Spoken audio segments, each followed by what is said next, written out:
तर first of all 5 मिनिटं मी स्वतःच्या बारेमध्ये सांगतो. असंच बीड माहिती सगळ्यांना. बीडमधून आलो मी. 10th माझी मी बीडमध्ये कंप्लीट केली.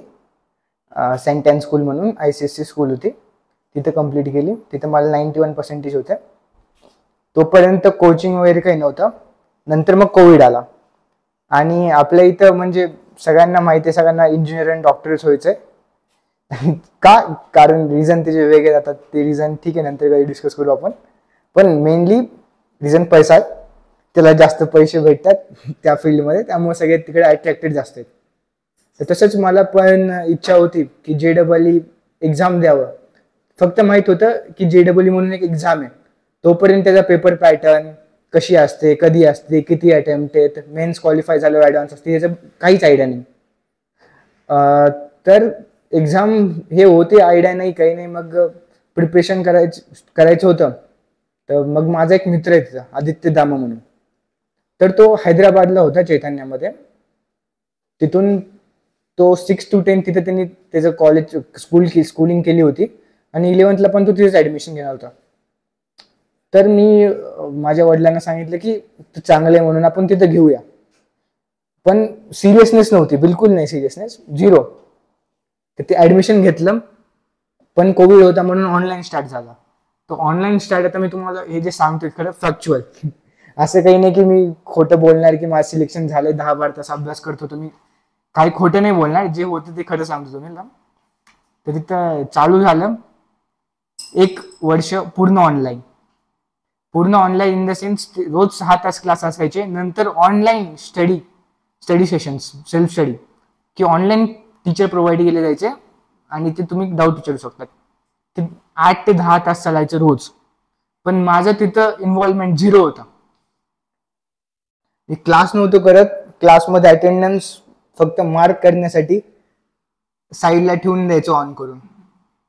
हे म्हणजे फॅक्च्युअल, आता सांगितलं तर नाही पाहिजे तुम्हाला, पण सांगतोय मी. कारण आता तुम्ही पण ही चूक करू नये. फक्त ह्या पॉईंटसाठी सांगतोय. जे 11th मुलं आहेत की आत्ता नाही, आज नाही, उद्या कर तुला, मी चूक करू नये ह्यासाठी सांगतो. मग कसं बसं माझं 11th झालं. तसंच ऑनलाईन 12th मध्ये चालू झालं. 12th मध्ये मी तिकडे गेलो. तिकडे गेलो, मला कॉम्पिटिशन किती आहे ह्या फील्डमध्ये, काय सगळं कसं असते सगळं कळालं. मी तिकडे गेलो आणि तिकडं ऍडव्हान्सचा पेपर डिस्कशन चालू होता सर्कल्सवर. तर मला बेसिक मॅथ येत नाही, तिथे ऍडव्हान्सच्या पेपर डिस्कशनला सर्कल्सला बसलो ते काहीच मला त्यातलं 0% काहीच येत नव्हतं. असं आपल्या महाराष्ट्रातली ओमकार म्हणून एक माझा मित्र आहे, तो होता तिथं. त्याला म्हटलो, अरे यार काही येत नाही म्हणलो मला, तू सांग. तो म्हणला मला पण येत नाही, मी पण आताच प्रिपरेशन स्टार्ट करतोय म्हणून. अशी मग आमची 2-3 जणांची, कबीर म्हणून अजून एक मित्र होता, 3-4 जणांचं चांगलं जमायला लागले. सोबत रूम घेतली. आमचा रूममेट म्हणला अचल टॉपर होता. अचलचे वडील म्हणजे तिथं दर 10 दिवसाला यायचे. अमरावतीत राहिला होता तो आणि खूप फोकस्ड. त्यांनी सांगितलं आम्हाला काय इम्पॉर्टंट आहे काय नाही. मग आम्ही आमची रूम त्याच्या रूम मध्ये शिफ्ट केली. त्या बाकीच्यांना बाहेर काढलं.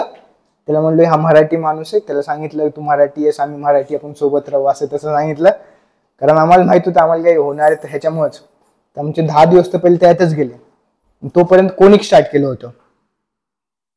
हायपरबोला, पॅराबोला, हे ते आमच्या तिघांना काहीच कळत नव्हतं. ते सर फक्त बघायचे आमच्याकडे हे तिघ आहेत म्हणून क्लासमध्ये. आणि तिथं अजून एक गोष्ट, एक बॅच सिस्टम असते. Batch system in the sense की तुम्ही हुशार आहेत तुम्हाला चांगल्या बॅचमध्ये टाकतात, आणि तुम्ही ढ आहे तर तुम्हाला मागच्या बॅचमध्ये टाकतात. जर तुम्ही मेहनत करायला तयार आहेत तरी तुम्हाला चांगल्या बॅचमध्ये येऊ देत नाही. ते का? कारण फक्त तुमचे मार्क्स चांगले येत नाहीत. तसंच आम्हाला म्हणजे खालच्या बॅच भेटली आम्हाला एक्झाम नुसार. आम्ही काय एक्झाम दिल्या नव्हत्या, आम्हाला सगळ्यात खालची बॅच भेटली. आम्ही मग तिथे एक आपले बिहारचे सर होते, त्या सरला बोललो की सर हम मेहनत करने वाले बच्चे, हमें थोडी तो अच्छी बॅच देतो. की वाटायचं की थोड्या चांगल्या बॅच मध्ये गेलो तर काही होईल म्हणून. तर असं ते 1 महिना झाला. मग 10-15 दिवस झाले तर आम्ही चांगला अभ्यास करायला लागलो होतो की वापस कोविड आला. वापस आम्ही इकडं बीडला. मी तर वापस आल्यावर मग थोडा सिरियसनेस होता की नाही काहीतरी केलं पाहिजे आणि असं टाइमपास करून नाही चालणार. आणि टाइम आहे म्हणून मग ते बेसिक जे आपले मुलं करतात त्या टाइमला तेच केलं. मी युट्यूबवर गेलो आणि काय लिहिलं की how to crack JEE in 1 year. हे सगळे म्हणजे मला वाटतं सगळ्यांनी आपण केलेलंच असं. जे 12th मध्ये 11th वाल्यांना तर कळेल, आता तुम्ही जेव्हा जाताल 12th मध्ये तुम्हाला कळेल की तुम्ही हेच करणार आहेत म्हणून. मग 8 महिने राहतात, मग त्यांना क्रॅक JEE इन 8 months. मग 6 महिने तेच तेच रिपीट होत राहतं. आणि हे फॅक्ट आहे, म्हणजे आपण हेच करतो. समजा आता जे 12th क्लासची मुलं आहेत त्यांना कळत असेल की आपण 11th मध्ये काय चुका केल्या, जर केलं असतं इतकं तर आता आपल्याला इतका अभ्यास करायची गरज नाही, हे त्यांना माहित असेल. पण असंच मग झालं, केलं ते. लास्टचे 6 months राहिले, मग मी इकडे आलो. फर्स्ट अटेम्प्ट मध्ये माझा स्कोअर 94% आला. सेकंड अटेम्प्ट मध्ये पूर्ण प्लॅन करून मी हे केलं, कारण मला माहित होतं मला फिजिक्स स्ट्रॉंग आहे. फिजिक्स मध्ये तर मी स्कोअर करणारच होतो. केमिस्ट्रीमध्ये जाधव सर होते, जाधव सरनी आणि मी पूर्ण ऑर्गॅनिक केमिस्ट्री आणि इनऑर्गॅनिक केमिस्ट्री एकदम हे केलं, माझं फिजिकल चांगलं होतं. मॅथ्स मध्ये फक्त सिलेक्टेड टॉपिक्सचे क्वेश्चन मी आणि विष्णू सरनी केले. प्रोबॅबिलिटी, बायनोमियल, हे सगळे जे इझी टॉपिक्स आहेत, मॅट्रिसेस वगैरे इझिएस्ट, आणि तेवढेच टॉपिक केले. पण ते टॉपिक असे केले की त्याचा कोणताही क्वेश्चन आला तर मी सॉल्व्ह करणार होतो त्याचा. आणि तसंच केलं मी मॅथ्समध्ये मी सेकंड अटेम्प्टला 8 क्वेश्चन अटेम्प्ट केले आणि ते 8च्या 8 बरोबर केले. आणि 8च्या 8 इझी टॉपिक्सचे होते. हे लॉजिकल रिझनिंग वगैरे असतात ना, हे सगळे त्या टॉपिकचे क्वेश्चन्स, एक पण टफ नाही. इंटिग्रेशन वगैरे तर बघितलं पण नव्हतं. सर को तो पता ही होगा. सर तो जब सर ने मुझे पूछा तुम्हें किया कैसे, तो बोला कर दिया सर, आपने जो सिखाया था वही करके आ गया 8 क्वेश्चन. तर माझ्यासोबत विष्णू सर आले होते, माझं हैदराबादला होतं, पहिले फॉर्म भरला होता त्यामुळे हैदराबादला एक्झाम द्यायला गेलो होतो आम्ही.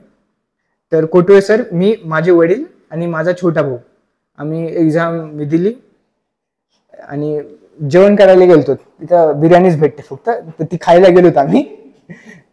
तेवढंच भेटतं, मग ते खाल्ली आम्ही. आणि खाता खाता आता सर होते, सर म्हणले, आता माझ्या वडिलांना माहित होतं पेपर JEE असतो म्हणून, जास्त काही माहित नाही पेपर बद्दल. सर सोबत होते, सरने विचारलं क्वेश्चन किती केले, सर सांगितलं फिजिक्सचे 25 अटेम्प्ट केले. पण ते माझे काही मिस्टेकमुळे फक्त 21च अटेम्प्ट दाखवत होतं. आणि आम्ही तिथंच चेक केलं, कारण तुम्हाला माहित असेल की पेपर लगेच बाहेर येऊन जातो, मुलं सांगतात हा क्वेश्चन आलता, ही व्हॅल्यू होती, आणि लगेच त्यानुसार ते युट्यूबर्स सगळे त्याचे अँसर्स पाठवतात. तसंच त्यांनी सगळ्यांनी अँसर्स पाठवले. मी आणि सरनी बसून युट्यूबवर चेक केले ते अँसर्स, आणि माझे जेवढे क्वेश्चन मी सरला बोललो होतो तेवढे सगळे बरोबर होते. इनफॅक्ट 10-15 क्वेश्चन चेक केले सर आपण. ते क्वेश्चन केले, तर मॅथचे तर 8च क्वेश्चन केले, त्यांनी मला माहिती होते बरोबर आहे. केमिस्ट्रीचं पण बघितलं. आणि माझा 172 टोटल स्कोर आला. फिजिक्समध्ये 84 मार्क्स आले. 21 क्वेश्चन जे अटेम्प्टेड होते ते सगळे बरोबर दाखवले. अटेम्प्ट तर मी 25 केले, बरोबर पण 25 पाहिजे होते, पण ते ग्लिच झालं, ते काय, ते ठीक आहे, काय प्रॉब्लेम नाही. मग नंतर ऍडव्हान्स आलं. ऍडव्हान्समध्ये चुका झाली माझी खूप मोठी. मला मॅथ अवघड जात होतं, मला मॅथचा कट ऑफ नाही क्लिअर झाला. बट मला फिजिक्स आणि केमिस्ट्रीमध्ये खूप चांगले मार्क्स होते. 48 फिजिक्समध्ये होते, केमिस्ट्रीमध्ये पण 36 मार्क्स होते. मॅथ्समध्ये खूप कमी होते. मॅथ्सचा क्लिअर 2 मार्क्सनी माझा क्लिअर नाही झाला. तर त्यामुळे त्यात नाही सिलेक्शन झालं. नाही तर सिलेक्शन झालं, मग मी कॉलेजमध्ये गेलो. आता हे सगळं झालं माझी जर्नी, म्हणजे कसं मी अभ्यास केला, काय केला हे सांगितलं तुम्हाला. जेव्हा कॉलेजमध्ये केलं तेव्हा मला फायदा कळाला की हा, चांगलं झालं मी अभ्यास केला, म्हणजे रिग्रेट नाही झालं कधीच. तिथं फायदे काय आले मला, तिथं जी एक्सपोजर भेटलं, तुम्ही जे बघतात ना रील्स मध्ये, सगळं खरं असतं. स्प्रिंग्स फ्री, आमच्या तिथं कल्चरल फेस्ट आहे स्प्रिंग्स फ्री. तिथं सगळे मोठमोठे जे सिंगर्स वगैरे असतात ना, दर्शन रावल, मोहन सिस्टर्स, हे सगळे तिथे परफॉर्म करण्यासाठी. तेवढं सोडून अजून खूप काही असतं. इलेक्शन्स वगैरे खूप खूप खूप काही असतं शिकण्यासारखं. अभ्यास झिरो असतो. अभ्यास तुम्हाला जो करायचा तो 11th आणि 12th मध्येच करायचा. इंजिनिअरिंग इथं नीटचे नाही येत ना सर मुलं, आहेत का? तर नीटचं तर मला माझ्या जेवढे मित्रांकडे ऐकले, तुम्हाला नंतर पण करायचंच आहे अभ्यास. पण इंजिनिअरिंग वाल्यांसाठी मी गॅरंटी सांगतो की 11th आणि 12thच अभ्यास करा तुम्ही, नंतर एकदम चांगली लाईफ आहे, कळेल तुम्हाला कॉलेजमध्ये गेल्यावर. आता बेसिकली इम्पॉर्टंट हे की प्रिपरेशन करायचं कसं. आणि सगळ्यात मोठी चूक करतो कोणती आपण, सगळ्यात मोठी चूक आपण कन्सिस्टंट राहत नाहीत. जर रोज तुम्ही 5-6 तास अभ्यास करतात पण कन्सिस्टंटली, तर तुम्ही क्रॅक कराल. असं नाही की आज 10-12 तास अभ्यास केला आणि 10 दिवस केलाच नाही, हे नाही व्हायला पाहिजे. आता 11th चे जे मुलं आहेत त्यांना डबल टाइम आहे 12thच्या कम्पॅरिझन मध्ये. तुम्ही आत्ता स्टार्ट करून पूर्ण क्रॅक करू शकतात, 99+% आणू शकतात. तर 11चे मुलं तर म्हणजे एकदम रँकर्स असू शकतात आत्तापासून जर त्यांनी नीट हे केलं तर. आणि करायचंय काय हे इम्पॉर्टंट आहे. असं नाही की उठलं आणि एखादा हार्ड टॉपिक घेतला आणि त्यात 10-12 तास केले, त्याचा क्वेश्चन आपल्याला आला नाही, काहीच फायदा नाही. करून फायदा काय झाला? टाइम वेस्ट झाला. तर आपण पहिले एक पर्टिक्युलर टॉपिक चूज केला पाहिजे की ह्याचा क्वेश्चन कितीदा आला एक्झाम मध्ये, हा कसा आलाय, म्हणजे किती रिपीटिव्ह म्हणजे आलाय का नाही, हा स्लॉट मध्ये आलाय, किती इयर मध्ये आलाय, हा येतोच क्वेश्चन, हा टॉपिक इझी आहे, हा केलाच पाहिजे आपण. तर त्याच्यावर तुम्ही जास्त भर दिला पाहिजे, इझी क्वेश्चन्सवर. ना की एखादा टॉपिक जो तुम्हाला हार्ड जातोय आणि त्याचा क्वेश्चन येत नाहीये. समजा इन केस माझं झालं, इंटिग्रेशन येतच नव्हतं, सोडून दिलं. का टाइम वेस्ट करू? त्यापेक्षा दुसरे मॅथचे अजून 2 टॉपिक झाले ना माझे. फिजिक्स तर अजून मी वाचलं, केमिस्ट्री करू शकलो मी. जर मॅथ्सलाच टाइम दिला असता तर बाकीचे टॉपिक झालेच नसते माझे. आणि करायचंय काय? असं नाही की एकाच टाईपचे क्वेश्चन करत बसलात 100, मग हा इतके मोठे सॉल्व्ह केले एकदम खुश.